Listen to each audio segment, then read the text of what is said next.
Manajemen menurut pandangan Alkitab. Salam saudara, hari ini kita akan mereview satu buku yang berjudul Manajemen menurut pandangan Alkitab. Buku ini ditulis oleh seorang tokoh yang bernama Myron Rush. Siapa Myron Rush ini? Myron Rush ini adalah seorang penulis buku, seorang konsultan manajemen, dan seorang pemilik satu perusahaan.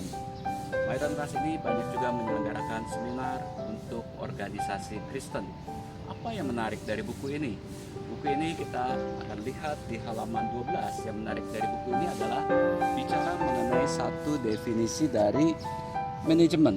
Ya, manajemen secara umum berbicara mengenai bagaimana kita mencapai satu tujuan dengan menggunakan orang lain. Ini adalah satu definisi yang umum yang banyak diajarkan bahkan di sekolah-sekolah dan di universitas. Nah, tapi apa yang dikatakan oleh Alkitab? Alkitab mengatakan ada dua ayat firman Tuhan yang dikatakan di buku ini. Yang pertama dari 1 Raja-Raja 12 ayat yang ke-7. Buku ini mengatakan ketika Raja Rehabeam meminta nasihat, ya.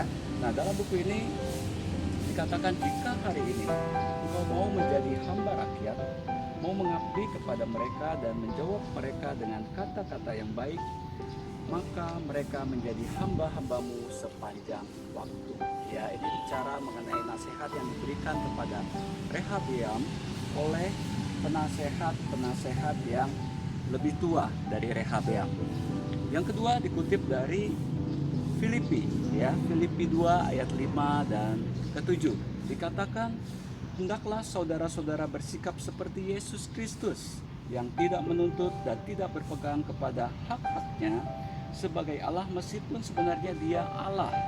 Ia mengesampingkan kuasa serta kemuliaannya dan mengambil sikap seorang hamba dan menjadi sama seperti manusia. Dari dua ayat ini kita bisa belajar definisi manajemen menurut pandangan Alkitab ternyata berbeda dengan definisi manajemen secara umum. Definisi manajemen menurut Alkitab berbicara mengenai bagaimana memenuhi kebutuhan orang dalam bekerja untuk menyelesaikan satu tugas. Jadi berbeda, bukan menggunakan orang untuk sebagai alat untuk mencapai satu tujuan, tetapi justru melayani orang supaya mereka bisa berkembang dengan kapasitas yang tidak terbatas. Saya percaya bahwa apabila setiap kita, para pemimpin, para pelaku dalam dunia kerja, menggunakan setiap orang sebagai sesuatu yang kita harus layani, mereka pasti akan berkembang tanpa batas.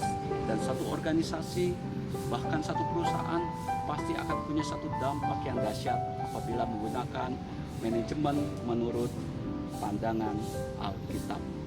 Demikian hal yang menarik dari buku ini. Semoga bisa menginspirasi Bapak Ibu. Tuhan Yesus memberkati.